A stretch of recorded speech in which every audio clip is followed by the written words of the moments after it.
सहनाववतु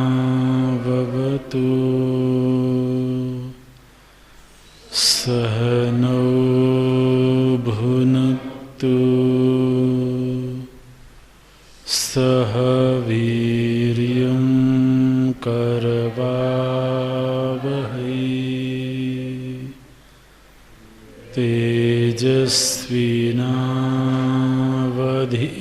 तेजस्विनावधीतमस्तु मा विद्विषावहै।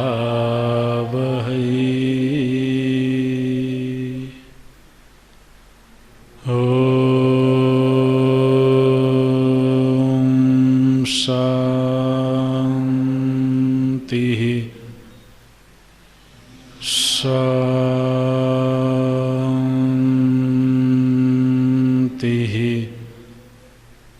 शान्तिः।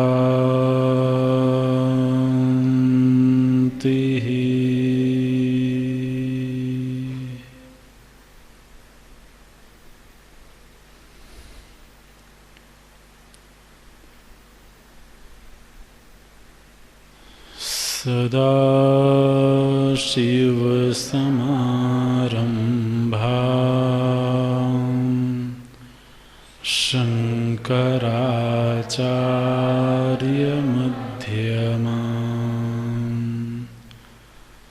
अस्मदाचार्यपर्यन्तां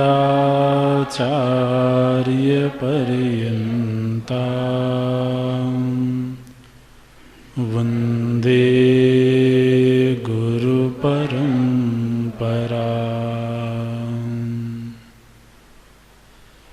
शङ्करं शङ्कराचार्यं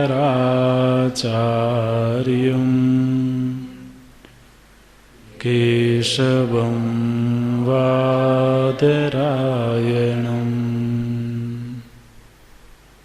सूत्रभाष्यकृतौ वन्दे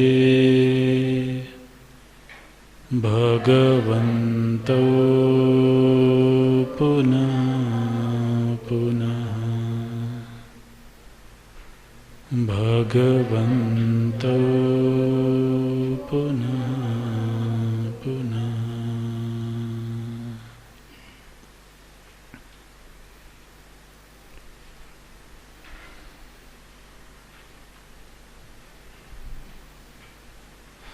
ईश जीवयोर्वेषधिभिदा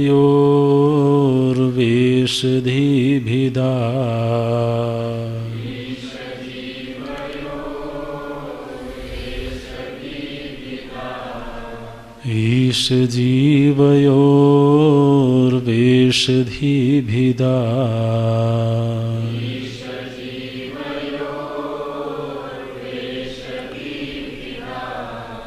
सत्स्वभावतो वस्तु केवलम्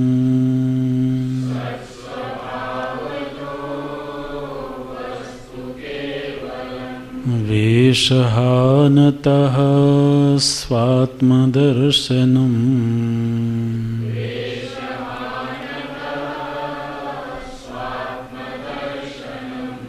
ईशदर्शनं स्वात्मरूपतः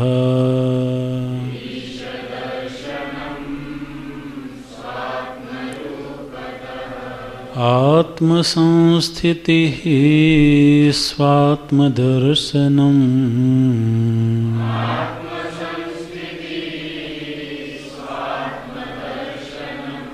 आत्मनिर्द्वयादात्मनिष्ठता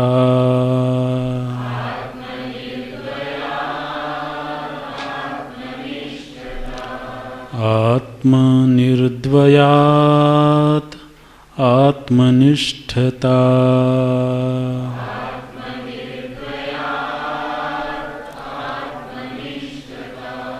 ज्ञानवर्जिता ज्ञानहीनचित्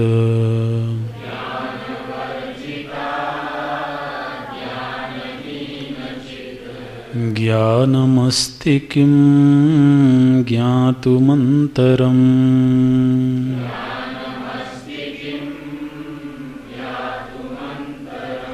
किं स्वरूपमित्येतत् स्वरूपमित्यात्मदर्शने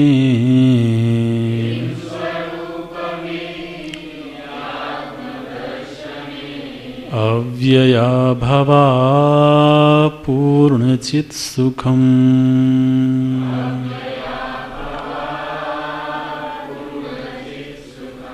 अव्यया भवा पूर्णचित्सुखम्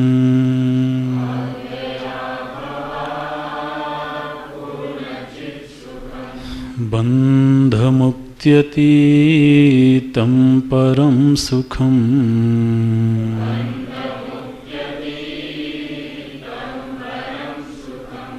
विन्दतीह जीवस्तु दैविकः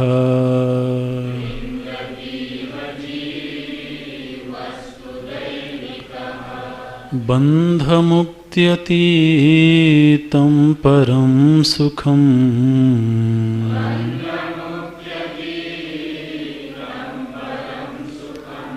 विन्दतीह जीवस्तु दैविकः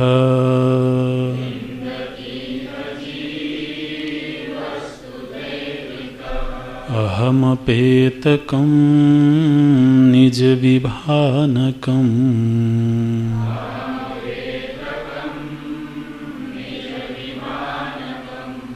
महदिदं तपो रमणवागियम्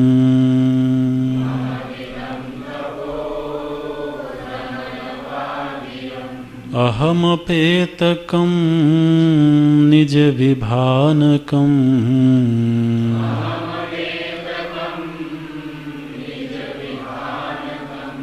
महदिदं तपो रमणवागियम्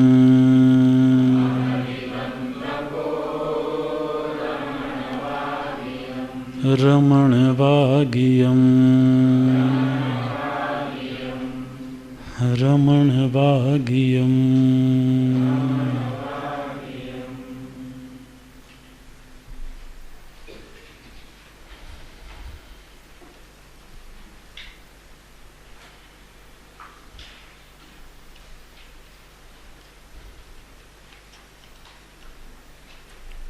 समस्त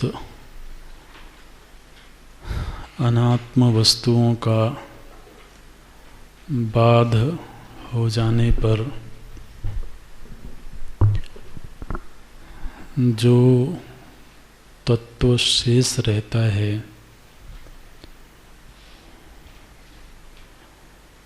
उसे आत्मा कहते हैं।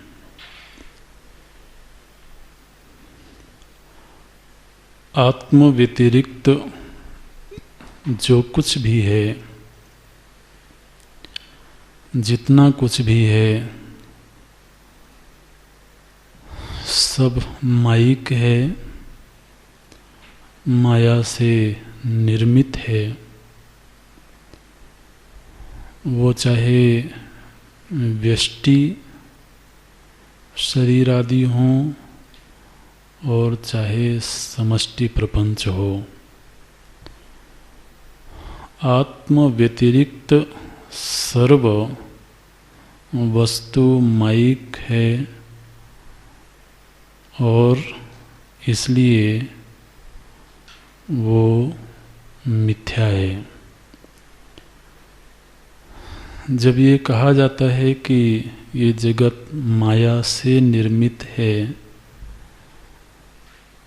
तो इसका तात्पर्य ये नहीं है कि माया एक स्वतंत्र पदार्थ है और उस पदार्थ से जगत बना है। हालांकि अद्वैत वेदांत के अलावा जो दूसरे दर्शन हैं और ख़ासतौर से सांख्य दर्शन और योग दर्शन, इन्होंने आत्मा से भिन्न एक वस्तु की सत्ता को स्वीकार की है। वो आत्मा शब्द का प्रयोग नहीं करते हैं, पुरुष शब्द का प्रयोग करते हैं, जिसको हम आत्मा बोलते हैं, तत्व बोलते हैं, उसी को वो पुरुष संज्ञा देते हैं। तो इस जगत के मूल में दो धातुएं हैं, दो वस्तुएं हैं, ऐसा उनका मानना होता है। एक पुरुष है और एक प्रकृति है। तो जिसको वेदांत में माया कहा गया है, उसी को तो प्रकृति कहते हैं। और वो प्रकृति त्रिगुणात्मिका है।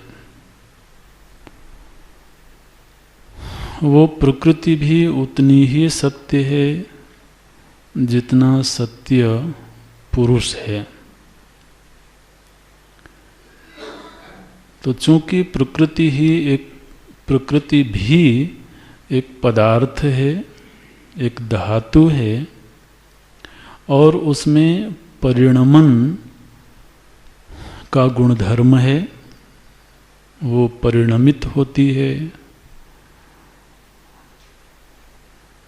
और जो पुरुष है वो निर्विकारी है, उसमें परिणाम नहीं है।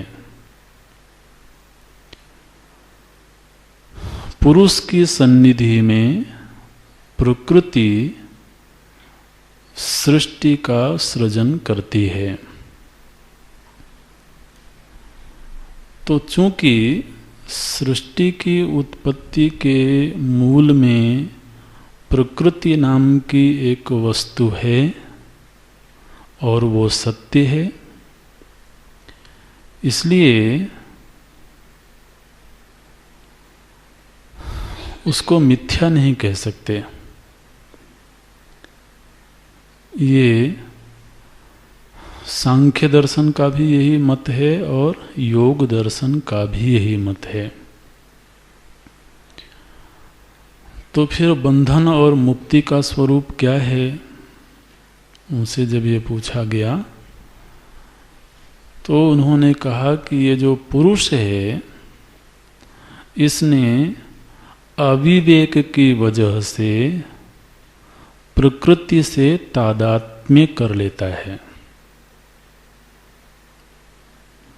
और प्रकृति के गुणधर्मों को अपने गुणधर्म मानने लगता है।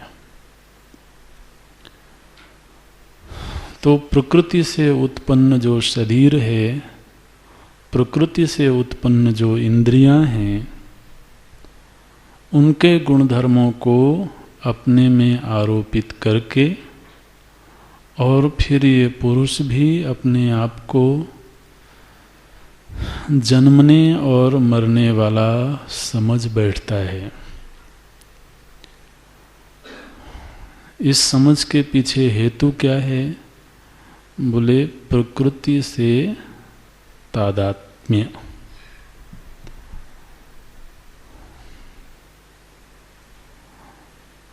मुक्ति का स्वरूप क्या है फिर? तो बोले कि जब प्रकृति और पुरुष का विवेक होता है, विवेक माने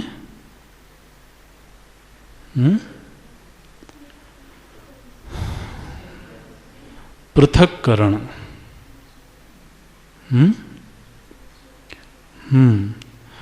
तो आज के दिन पुरुष और प्रकृति में भेद नहीं मालूम पड़ता है, दोनों में एक रूपता मालूम पड़ती है, यद्यपि दो भिन्न पदार्थ हैं। तो जब उसको ये विवेक प्राप्त हुआ कि मैं प्रकृति से विलक्षण हूँ, प्रकृति से भिन्न हूँ, तो प्रकृति के गुणधर्मों का अपने में आरोप नहीं होता है। तो प्रकृति से अपने आप को जुदा कर लेना, प्रकृति से अपने आप को भिन्न रूप में अनुभव करना, और ये अनुभव प्राप्त होता है विवेक ख्याति से। तो उनके यहाँ एक शब्द है विवेक ख्याति। प्रकृति से अपने आप को भिन्न रूप में जान लेना ही मुक्ति है।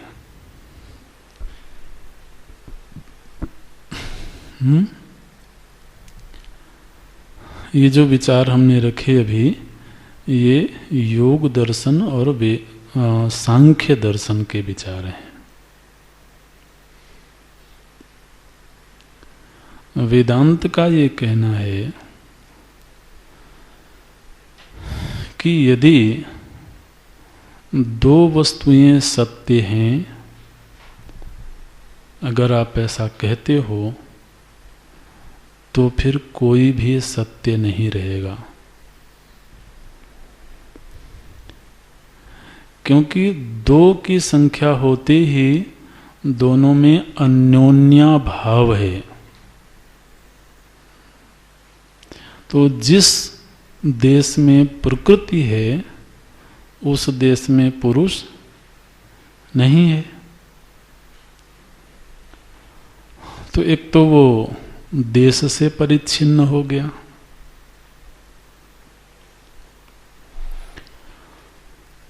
अच्छा, दूसरा वस्तु परिच्छेद हो गया, क्योंकि प्रकृति एक अलग वस्तु है, पुरुष एक अलग वस्तु है। तो प्रकृति में पुरुष नहीं है और पुरुष में प्रकृति नहीं है। तो कम से कम दो परिच्छेद तो हो ही जाएंगे, देश का परिच्छेद और वस्तु का परिच्छेद। काल का परिच्छेद आप कहते हो कि नहीं है तो नहीं है, आप कहते हो दोनों नित्य हैं तो ठीक है। लेकिन सत्य की परिभाषा ये है जो त्रिविध परिच्छेद शून्य है। माने सत्य उसको बोलते हैं जो ना तो देश से परिच्छिन्न है, ना वस्तु से परिच्छिन्न है और ना काल से परिच्छिन्न है। तो इसलिए दो में से दोनों सत्य नहीं हो सकते हैं।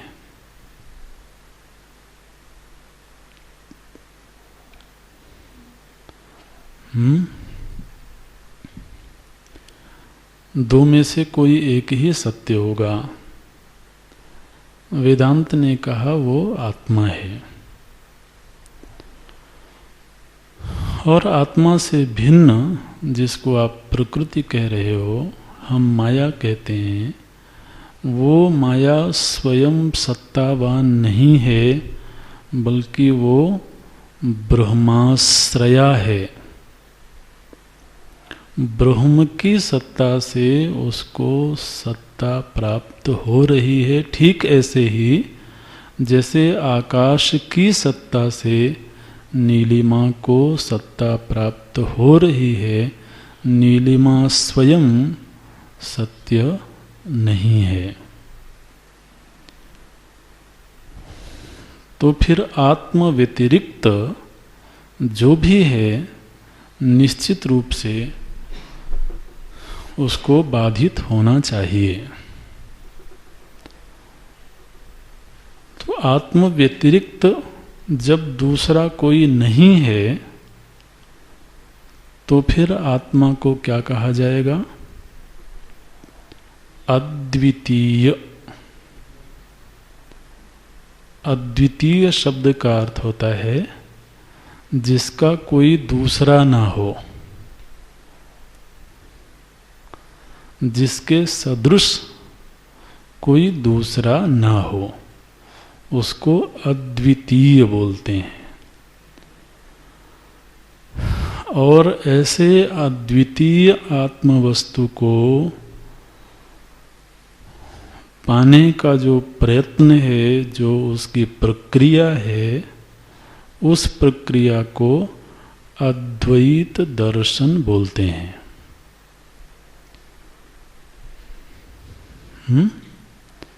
जो अद्वैत वेदांत है वो ऐसा नाम क्यों दिया गया?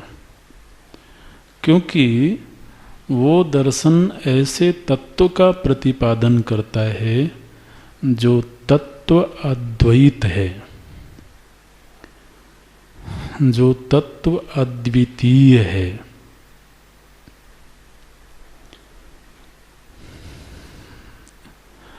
आत्म निर्द्वयात्, ये शब्द की व्याख्या हो रही थी अभी, और ये ध्यान रखना है कि ये जो निर्णय है ये केवल और केवल अद्वैत वेदांत का निर्णय है, और अद्वैत वेदांत का निर्णय माने होता है वेद का निर्णय।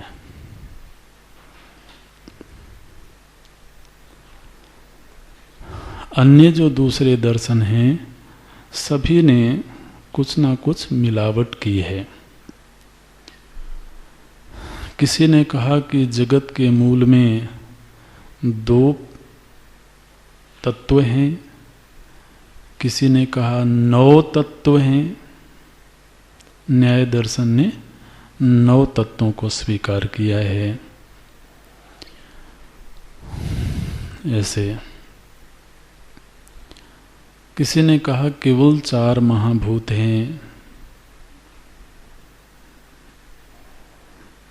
ये 4 वाक दर्शन ऐसे बोलते हैं। तो वो सबकी अलग अलग प्रतिष्ठाएं हैं, अलग अलग मान्यताएं हैं, लेकिन वेद की क्या मान्यता है वो हमें समझना होगा। वेद की मान्यता माने वेदांत की मान्यता, और वो अद्वैत वेदांत। तो यहाँ स्पष्ट निर्णय है कि तत्व तो केवल एक है, और एक कहने से भी बात पूरी नहीं होती है। आप कह दो ना कि एक ही वस्तु है, आप उसको अद्वितीय इतना बड़ा शब्द क्यों लाते हो? आखिर अद्वितीय शब्द से वही कहा जा रहा है जो एक कहने से कहा जाएगा। लेकिन आप जरा शब्दों का रहस्य देखना, शब्दों की महिमा देखना। एक नहीं कहा गया क्योंकि एक शब्द का अर्थ होता है, एक उसको बोलते हैं जो सब में गया हुआ है। एति इति एकः, जो एक शब्द है इसकी व्युत्पत्ति क्या है? बोले एक वो है जो सब में गया हुआ है। कैसे? जैसे 2 है तो 2 में एक है कि नहीं है? 3 में एक है, 4 में एक है। 3 में 2 नहीं होगा, लेकिन 3 में एक है। तो ये एक ऐसी संख्या है जो सब में गई हुई है, इसलिए शब्द ही ऐसा बनाया गया, एति इति एका। तो जब एक बोलते हैं तो इससे ये सिद्ध नहीं होता है कि दूसरा नहीं है, है ना? अन्यथा एक कहने की जरूरत क्यों पड़ती? अगर समझ में आ जाए तो ठीक है, नहीं आए तो भी कोई बात नहीं, कोई समस्या नहीं खड़ी होगी। लेकिन तो ऋषियों ने कोई शब्द दिया है तो उस शब्द की अपनी एक गरिमा है, अपनी एक महिमा है। सब में एक गया हुआ है, इसका मतलब सब है तब तो एक गया हुआ है। तो जब हम ऐसा कहते हैं, आप इसका जरा प्रयोगात्मक स्वरूप देखना। जब हम कहते हैं कि ईश्वर वो है जो सब में है, आपका पता नहीं शायद ध्यान जा रहा होगा, जब हम कहते हैं ईश्वर सब में है, इसका मतलब हम ये मानते हैं कि सब हैं और उनमें ईश्वर गया हुआ है।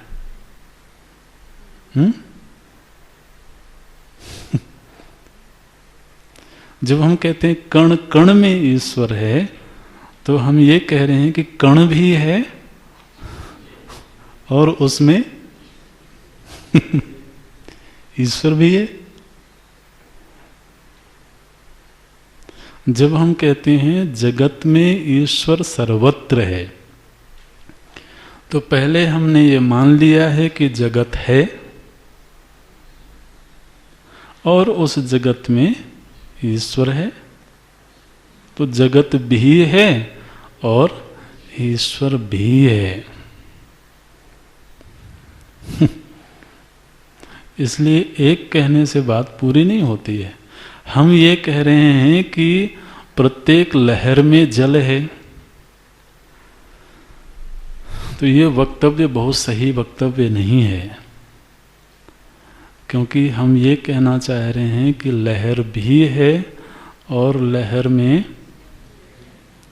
अरे भैया जल के अलावा लहर क्या चीज है? तो आप ये क्यों कह रहे हो कि लहर में जल है? आप ये कहो ना कि वहां जल ही है जो अलग अलग सीमाओं के रूप में भाषित हो रहा है। जगत में ईश्वर है और ईश्वर ही जगत है, इन दोनों वाक्यों में अंतर है। हम पहले ये स्वीकार कर लेते हैं कि जगत नाम की एक वस्तु है और फिर उसमें ईश्वर है। वेद कहता है नहीं, वो ईश्वर ही जगत है, उससे भिन्न कोई जगत नाम की वस्तु है, ये कल्पना नहीं करना चाहिए। जैसे हम कहते हैं कि वृत्ति में चेतना है, ये वक्तव्य बिल्कुल सही नहीं है, लेकिन हमारी मजबूरी है, तो मजबूरी का नाम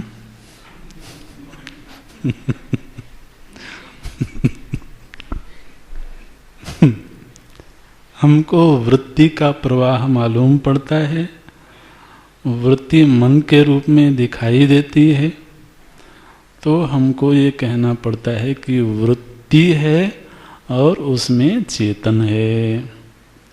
हालांकि वहाँ चेतन के अतिरिक्त वृत्ति नाम की कोई पृथक वस्तु नहीं है।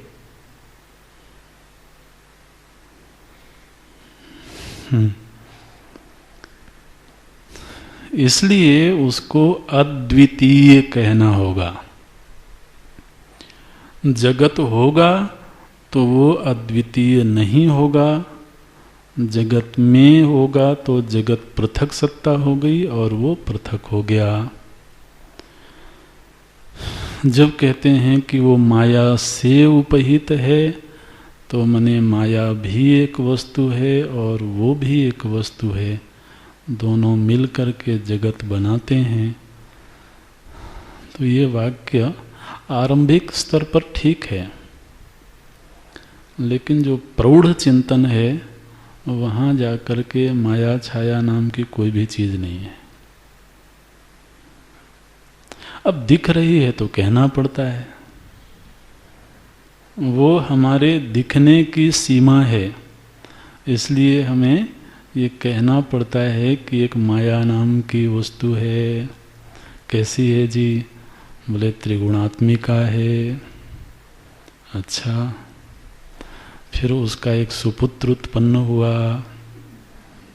कौन? बोले आकाश उत्पन्न हुआ, फिर आकाश से वायु, वायु से अग्नि। गृहस्थ जीवन जीने की बड़ी आदत पड़ी हुई है। तो देखो सन्यासी लोग बड़े विचित्र हो गए। बोले माया होवे तो उससे कुछ उत्पन्न होवे। माया स्वयं ही सत्ता शून्य है, वो तो ब्रह्म के सत्ता से वो प्रतीत हो रही है। तो बोले महाराज ये सारी सृष्टि प्रक्रिया का क्या होगा? हमने तो ऐसे जोर शोर से पढ़ा। क्या पढ़ा? बोले उसके सत्वांश से ज्ञान इंद्रियां उत्पन्न हुई। बोले ठीक है, वो बिल्कुल सही है, अपनी जगह कोई गलत नहीं है, कुछ भी गलत नहीं है। लेकिन जब अद्वितीय तत्व पर दृष्टि गई ना, तो निर्णय ये आया कि अद्वितीय तत्व से भिन्न जो कुछ भी दिख रहा है वो केवल और केवल प्रतीत हो रहा है। जब प्रतीत हो रहा था तब उसकी एक व्यवस्थित व्याख्या है। आप ध्यान रखें, नीलिमा की भी एक व्याख्या होती है, हो सकती है। विज्ञान के पास में वो व्याख्या है। एक डिस्टेंस है, एक प्रकाश है, उनका एक विशेष तरह का समायोजन है, एक समीकरण के तहत नीलिमा दिखती है। तो नीलिमा के दिखने पर उसकी पूरी व्याख्या हो सकती है, व्यवस्थित उत्पत्ति प्रक्रिया बताई जा सकती है। लेकिन आकाश पर दृष्टि जाने पर वहां नीलिमा नाम की कोई वस्तु है ही नहीं।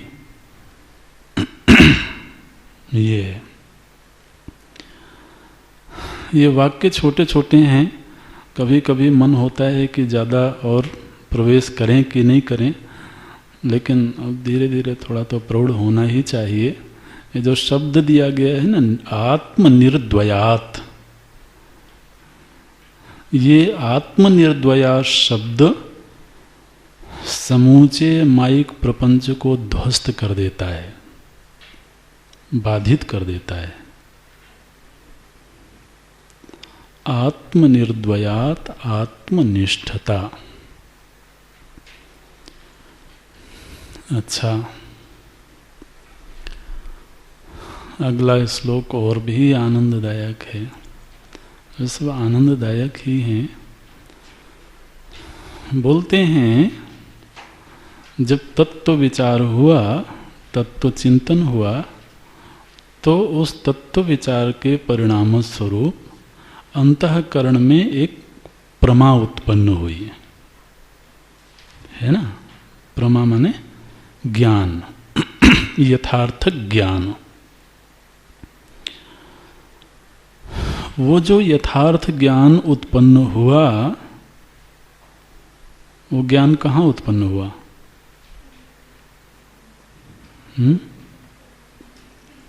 बुद्धि में कि आत्मा में?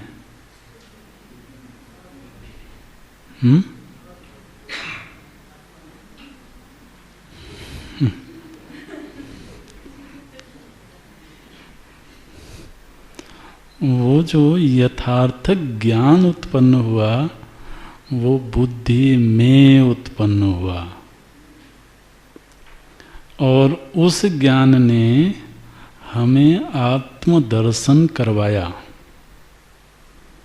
आत्मा में ज्ञान उत्पन्न नहीं होता है, आत्मा स्वतः ज्ञान स्वरूप है।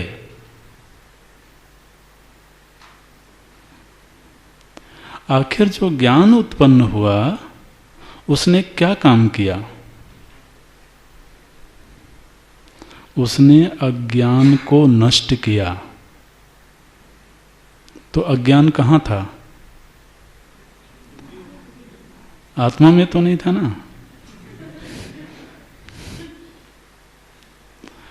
तो जहां अज्ञान था वहीं ज्ञान उत्पन्न हुआ, और उस ज्ञान ने अज्ञान को नष्ट किया और स्वयं भी विलीन हो गया।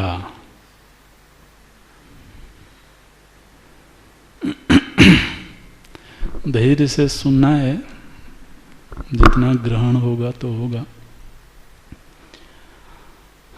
वो जो ब्रह्म विद्या उत्पन्न हुई, जो ज्ञान उत्पन्न हुआ, वो बुद्धि में उत्पन्न हुआ और उस ज्ञान का एक ही कार्य था कि वो अपने स्वरूप के अज्ञान को नष्ट कर दे।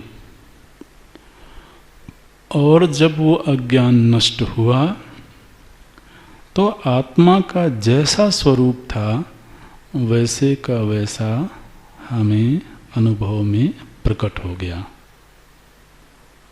और वहाँ ज्ञान की भूमिका पूरी हो गई।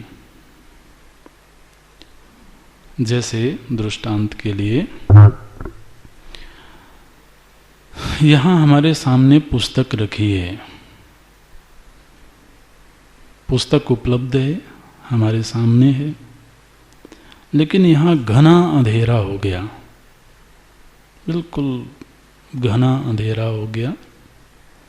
पुस्तक उपलब्ध होने पर भी नहीं मालूम पड़ती है।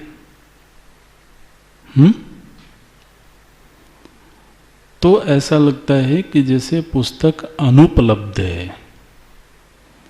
पुस्तक से जो हमें आनंद मिल सकता था, जो हम अध्ययन कर सकते थे, अब नहीं कर पा रहे हैं। यद्यपि पुस्तक मिली हुई ही है, तो उस पुस्तक को पाने के लिए हमने क्या किया? प्रकाश पैदा किया।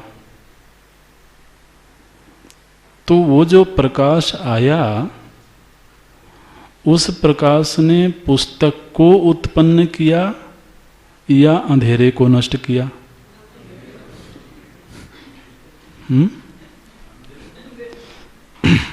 अंधेरे को नष्ट किया। उस प्रकाश ने पुस्तक को तो उत्पन्न नहीं किया ना, वो तो पहले से ही प्राप्त थी। प्राप्त थी लेकिन अप्राप्तवत मालूम पड़ती थी। ये जो आत्म वस्तु है ये अप्राप्त नहीं है, ये नित्य प्राप्त है, किंतु अनादिकालीन अज्ञान की वजह से अप्राप्तवत मालूम पड़ती है। ये जो ज्ञान प्राप्त होता है, ये ज्ञान उस आत्म वस्तु को उत्पन्न नहीं करता है। वो जो नित्य प्राप्त आत्मा है, अज्ञान की वजह से अप्राप्त सी मालूम पड़ रही थी। ज्ञान ने उस अज्ञान को नष्ट कर दिया और ज्ञान का काम पूरा हो गया।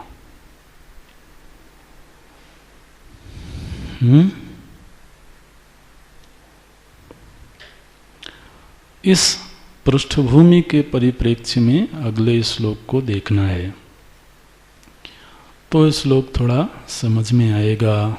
क्या बोलते हैं? ज्ञान वर्जिता, ध्यान देना शब्द पर। बोलते हैं अब वो जो चित्त है, चित्त माने आत्मा, वो चित्त कैसा है?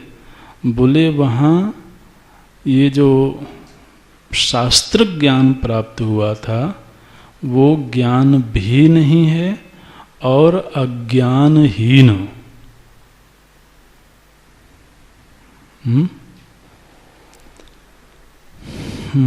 कैसे समझाएं? बोलते हैं अज्ञान को तो नष्ट किया उसने और स्वयं भी नष्ट हो गया, बचा क्या? बोला ज्ञान स्वरूप आत्मा बची। और वो जो ज्ञान स्वरूप आत्मा है वो ज्ञान उत्पन्न नहीं हुआ था। जो स्वरूप ज्ञान होता है ना, वो उत्पन्न नहीं होता है। ये जो आत्मक ज्ञान हम जिसको कहते हैं, ये तो एक दिन उत्पन्न होगा। शास्त्र ने यही प्रॉमिस किया है ना कि एक दिन हमको आत्मज्ञान होगा। आत्मज्ञान होगा माने क्या? हमारे अंदर एक प्रमा उत्पन्न होगी, एक ज्ञान उत्पन्न होगा, और उस ज्ञान से फिर हम मुक्त हो जाएंगे। तो एक ऐसा ज्ञान होगा जो हमें बंधनों से मुक्त कर देगा। तो बंधनों से मुक्त करने वाला ज्ञान एक दिन उत्पन्न होगा।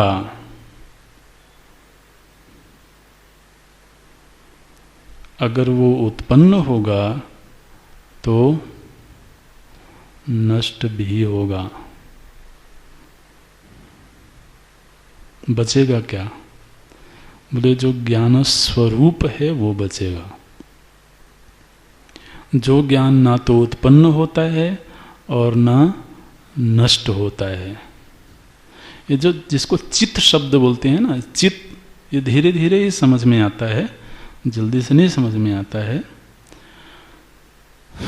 चित्त मने ऐसा ज्ञान जो कभी उत्पन्न नहीं हो सकता है और कभी नष्ट नहीं हो सकता है, लेकिन उसके ऊपर आवरण पड़ सकता है। दिन में कभी कभी सूर्य देव के दर्शन नहीं होते हैं। नहीं होते। क्यों नहीं होते? बादल हैं। तो हम क्या कहते हैं कि बादलों ने सूर्य को ढक लिया। अच्छा, तो बादलों ने सूर्य को ढक लिया। अच्छा, बादलों को किसके प्रकाश में देखा?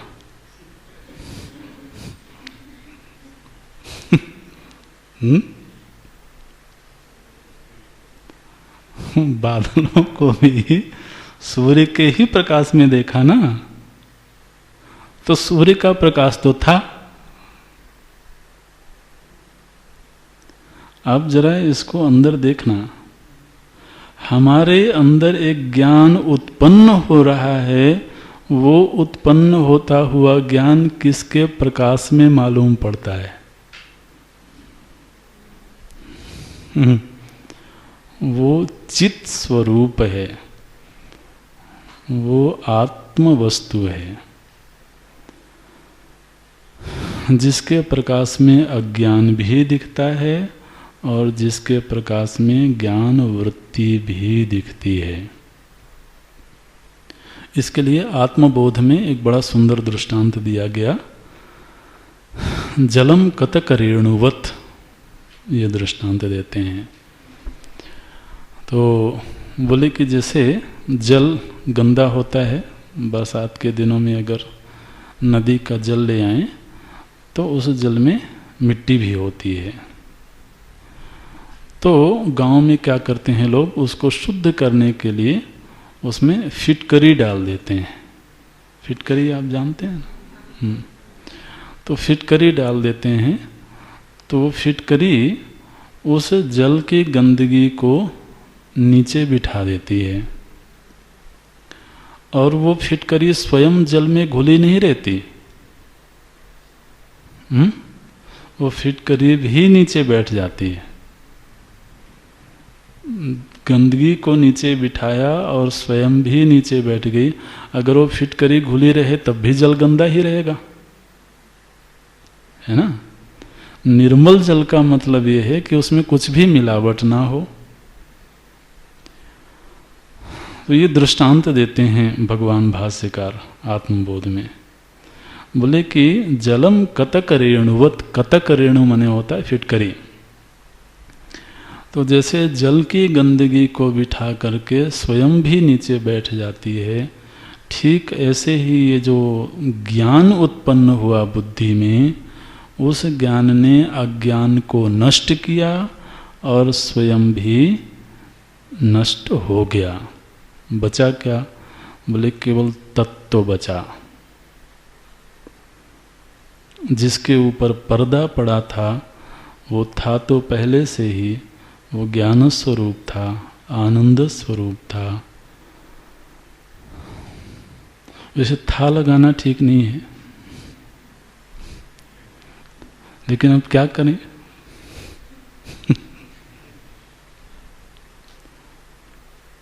ये आप वाक्य देखें, ज्ञान वर्जिता अज्ञानहीन चित्त। अब वो आत्म वस्तु कैसी है? बोले अज्ञान नष्ट हो गया और अब वो ज्ञान वृत्ति भी नहीं है, स्वयं ज्ञान स्वरूप है। जब ये इस स्थिति किसी को प्राप्त हुई, हमें पता है कि समझना कठिन हो रहा है, लेकिन कोई नहीं। बोलते हैं कि ये स्थिति जब प्राप्त हुई तो क्या इस स्थिति को प्राप्त होने के बाद और भी कुछ जानना शेष रहा? नहीं। ज्ञानम अस्ति किम ज्ञातुम, ये इसका अन्वय आप ऐसे कर लें, ज्ञातुम ज्ञानम अस्ति किम, अंतरम माने ज्ञान और अज्ञान दोनों के चले जाने पर जो चित स्वरूप आनंद स्वरूप आत्म वस्तु है, उसकी उपलब्धि होने पर क्या जानने के लिए और कुछ शेष रह जाता है? बोलते हैं नहीं। ज्ञातुम ज्ञानम अस्ति किम, माने एक तरह से प्रश्न है और प्रश्न के पीछे उत्तर छिपा हुआ है वहीं पर। यानी ये कहना चाह रहे हैं कि वहाँ पर फिर और कुछ भी जानना शेष नहीं रहता है। इसको जरा थोड़ा सा अपने व्यावहारिक अनुभवों से किंचित समझने की कोशिश करें, अगर समझ में आ सके तो। जैसे हमें किसी एक वस्तु का ज्ञान प्राप्त हुआ, पुस्तक का ज्ञान प्राप्त हुआ, घड़ी का ज्ञान प्राप्त हुआ, किसी व्यक्ति के विषय में जानकारी मिली, तो दुनिया के किसी भी वस्तु का ज्ञान प्राप्त होने पर क्या बाकी कुछ जानना शेष नहीं रहता?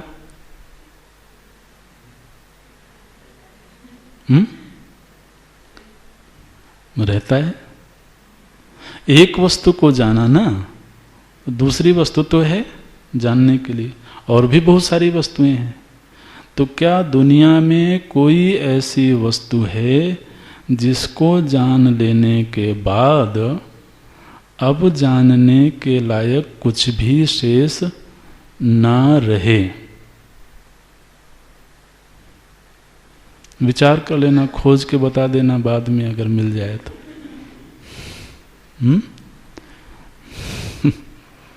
महाराज, बड़े से बड़े जो विद्वान होते हैं ना, वो भी भौतिक जगत में किसी एक क्षेत्र के ही ज्ञान को जानते हैं, और वो भी पूरा जानते हो ये कहना मुश्किल है।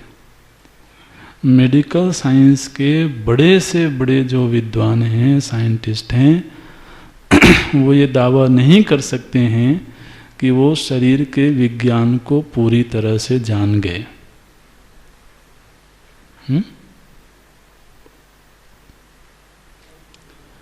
नहीं, ऐसा कुछ भी जगत में नहीं दिखाई देता कि जिसको जान लेने के बाद कुछ भी जानना शेष ना रहे। लेकिन हमारे वेद ने ये वादा किया कि एक ऐसी वस्तु है जिसको जान लेने के बाद कुछ भी जानना शेष नहीं रहेगा। ये प्रॉमिस है। वहाँ पर जो शिष्य है ना, वेद में, उपनिषद में जो शिष्य है, वो जानते हैं आप क्या प्रश्न करता है गुरु के पास जा करके? वो ये नहीं कहता है कि मुझे आत्मा का ज्ञान करवाओ, वो ये नहीं कहता है कि मुझे तत्व का ज्ञान करवाओ या ब्रह्म विद्या का उपदेश करो। वो ये कहता है कि भगवान मुझे एक ऐसी वस्तु का ज्ञान करवाओ जिसका ज्ञान होने के बाद और कुछ भी जानना शेष ना रहे। कस्मिन् भगवो विज्ञाते सर्वमिदं विज्ञातम भवति। ये प्रश्न शिष्य करता है। आदमी के महाराज सिर पटक के मर जाए, कभी ख्याल भी कि ऐसा भी कोई प्रश्न हो सकता है। कस्मिन् भगवो विज्ञाते, हे भगवान किसको जान लेने के बाद सब कुछ जाना हुआ हो जाता है। ये कहते हैं ज्ञातम ज्ञानम अस्ति किम अंतरम। इस तत्व का, इस आत्म वस्तु का ज्ञान हो जाने के बाद क्या कुछ जानना शेष रह जाएगा? बोले नहीं रह जाएगा। इसलिए अगर बहुत सारे ज्ञानों से प्रेम हो तो इसको जानने का बहुत प्रयत्न नहीं करना चाहिए। लेकिन प्रयत्न नहीं करें तो और करें क्या? अब तो और कुछ काम भी नहीं दिखाई देता है। महाराज आप कहीं जाएं तो शायद नौकरी भी ना मिले।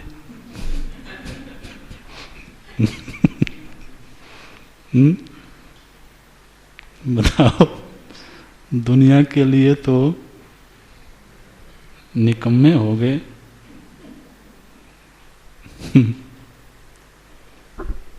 ज्ञातुम अस्ति किम अन्यम। और ज्ञान का मतलब केवल ज्ञान नहीं करना, ज्ञान का मतलब आनंद है ना। सच्चित के साथ आनंद भी लगा हुआ है।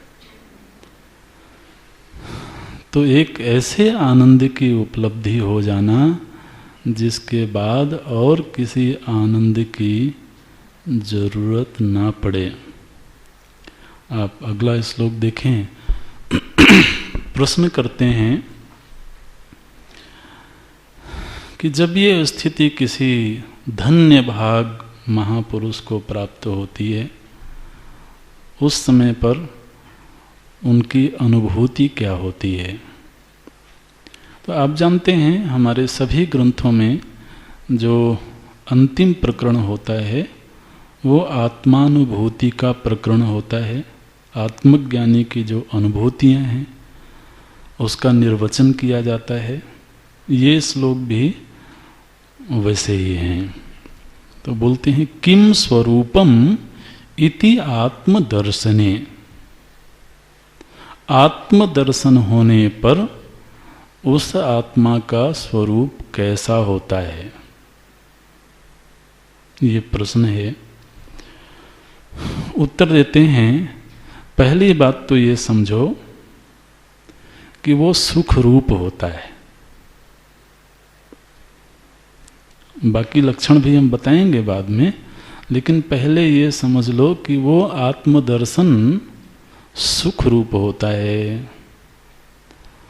बोले महाराज बस ठीक है, यही तो चाहिए मुझे। मैंने वो मुक्ति ही क्या है जिसमें कोई आनंद ना हो, वो तो सुखी सुखी सी है। और ऐसी मुक्ति किसी को अभीष्ट नहीं होती है। क्या हुआ? बोले निर्वाण हो गया। अच्छा, निर्वाण हो गया माने क्या हुआ? बोले दीपक बुझ गया। नहीं, वो तो ठीक है, दीपक बुझ गया तो ठीक है, लेकिन उसको कुछ मिला कि नहीं मिला? बोले मिला तो पता नहीं मिला कि नहीं मिला। हमारे वेद ऐसी प्रॉमिस नहीं करते हैं। वेद कहता है कि उसका जन्म से ही जो अभीष्ट पदार्थ था वो था सुख, और वो उसे मिला। तो देखिए इसका उत्तर क्या दिया गया। अव्यय अभव 5 लक्षण बताते हैं, ये आप पृथक पृथक लिख सकते हैं। वो जो आत्मानुभूति है वो कैसी है, तो कहते हैं कि वहाँ पर एक ऐसी वस्तु की प्राप्ति हुई जो अव्यय है, अभव है, अपूर्ण है। इसको अपूर्ण नहीं करना,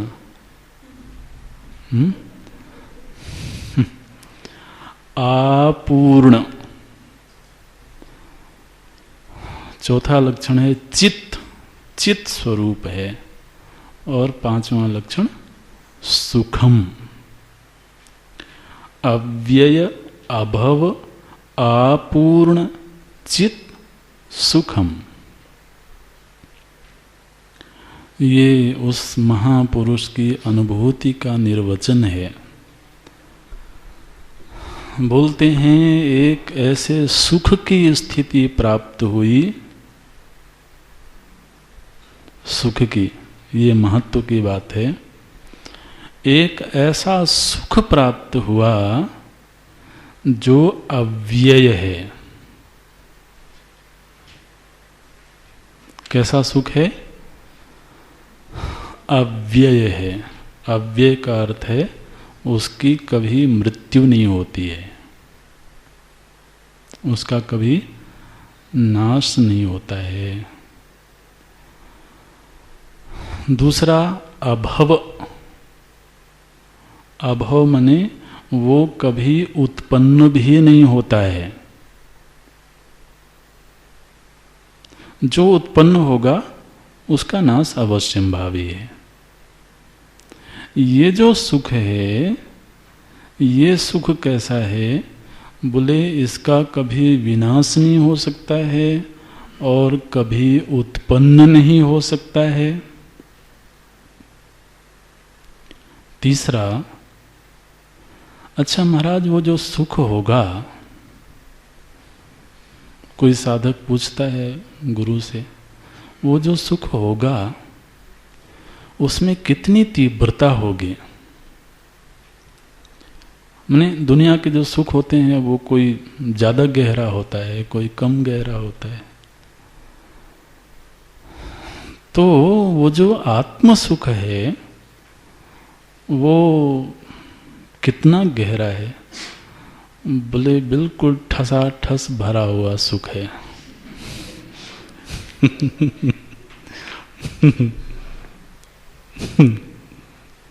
क्या बोलते हैं? अपूर्ण। अपूर्ण माने घनीभूत। उसकी जो इंटेंसिटी है बिल्कुल घनीभूत सुख है। घनीभूत सुख का अर्थ है पूरी तरह से हमारे चित्त को ऑब्जर्व कर लेने वाला।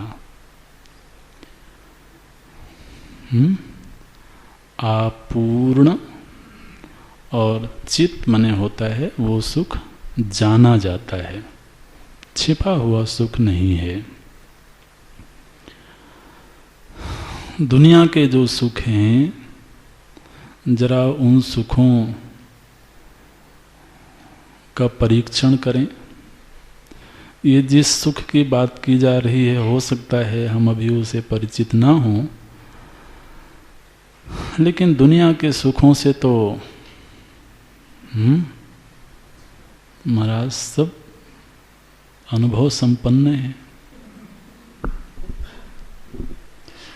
दुनिया का जो भी सुख है, चाहे वो रूप का सुख हो, रस का सुख हो, किसी भी चीज का सुख है, वो सुख नष्ट भी होता है और उत्पन्न भी होता है।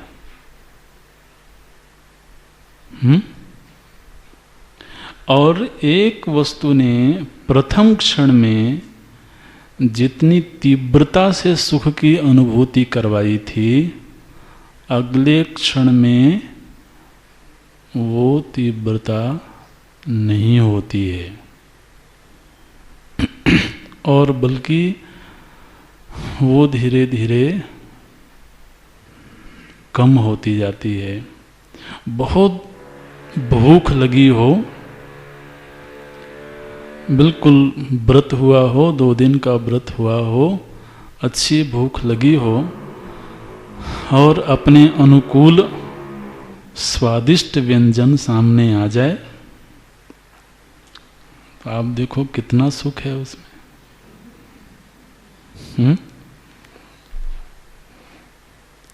भोजन किया,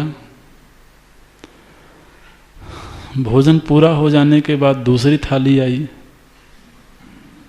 बिल्कुल वैसी की वैसी सजी हुई, तो बोले नहीं अब रख दो, शाम को देखेंगे। कभी कभी महाराज घरों में ना भिक्षा के लिए जाते हैं तो पहले पूरा भोजन करवा देंगे बड़ा मनोहार करके, और फिर बाद में कोई विशेष चीज निकाल के लाते हैं।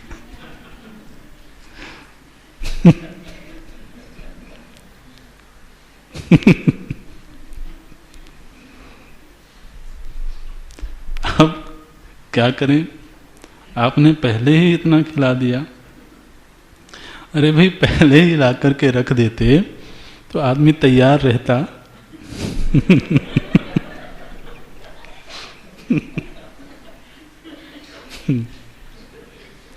कि इसके लिए भी जगह रखनी है।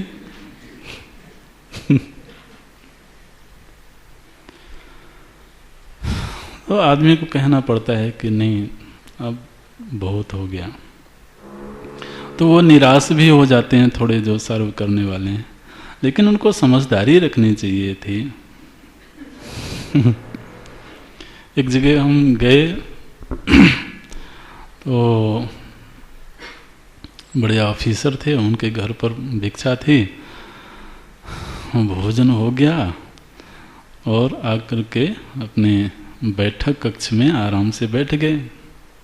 भोजन का कार्यक्रम संपन्न हो गया था। तो बोले महाराज अभी राजा का हाथी आने वाला है। हमने कहा अच्छा, हाथी का यहाँ क्या काम है? तो थोड़ी देर में उनका जो सेवक था वो एक बड़े से कटोरे में गुलाब जामुन लेके आया। तो ठीक है, रख दिया उन्होंने सामने। बोलते हैं आपको पता है ये राजा का हाथी है? हमने कहा राजा का हाथी है। बोले देखिए, जब किसी राजा को किसी नगर में जाना होता है तो वहाँ बहुत भीड़ होती है और वो जो पथ है, वो जो रास्ता है, वो पूरा भरा रहता है, दर्शकों से भरा रहता है। लेकिन जैसे ही वो राजा का हाथी वहाँ पहुँचता है, वो जो रास्ता है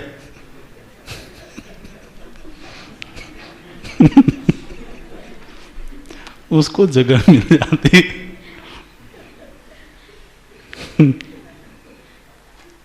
बोले आपने कितना ही खाया हो कोई बात नहीं,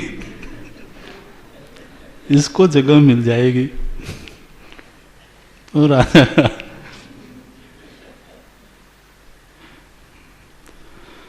तो कुछ भी कहो, लेकिन सच्चाई यह है कि उसमें वो रस नहीं होता है जो पूर्व के क्षण में था। और ये दुनिया के समस्त सुखों की यही कहानी है।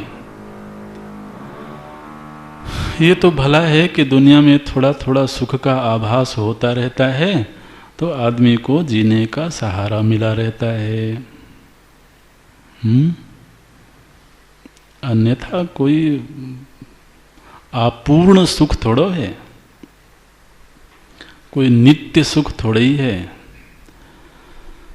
तो थोड़ा थोड़ा सुख मिला रहता है तो एक लालसा जगी रहती है कि शायद कभी पूरा भी मिल जाए, लेकिन वो पूरा मिलता तो है नहीं। यहाँ पर वेद ने ये प्रॉमिस किया कि एक ऐसे सुख की स्थिति प्राप्त होती है जो अव्यय भी है, अभव भी है और पूर्ण है, उसमें कभी शिथिलता नहीं होती है,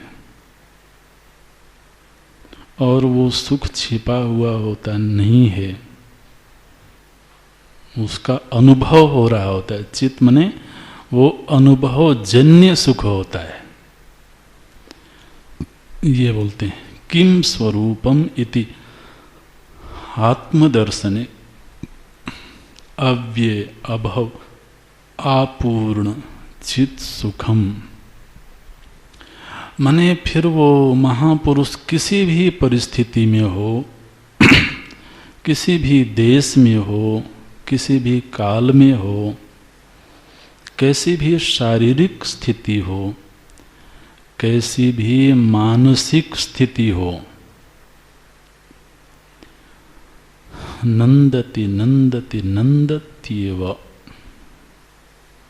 मानसिक विक्षेप भी उसके सुख में कोई अड़चन पैदा नहीं कर सकता। परमहंस जी को कहते हैं कि शरीर का जब समापन होना था उसके पहले उनको असह्य पीड़ा थी, कैंसर हो गया था, असह्य पीड़ा थी।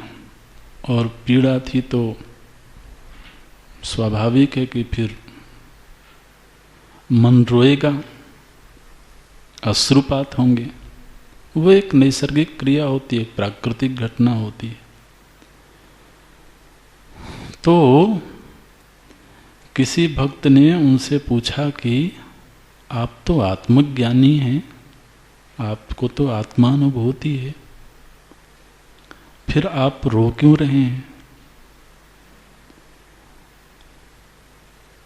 बोले कि जैसे तुम मुझे देख रहे हो कि मैं रो रहा हूं, इसलिए इसी तरह से मैं भी मैं को देख रहा हूं कि मैं रो रहा है। ये वाक्य समझ में आया?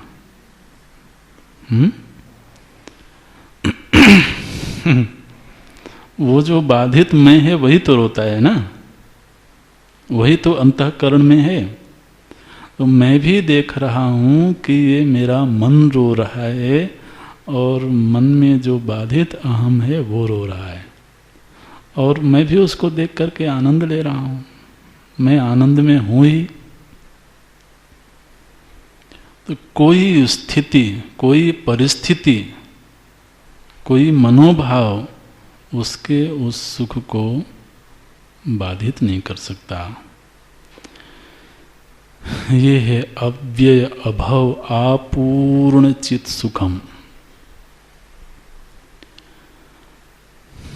ओम यहीं तक रखते हैं अभी।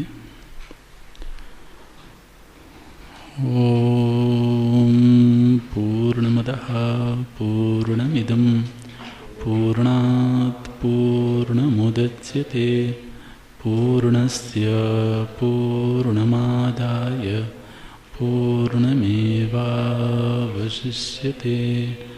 ओम शांति शांति शांति। हरि ओम श्री गुरुभ्यो नमः। हरि ओम।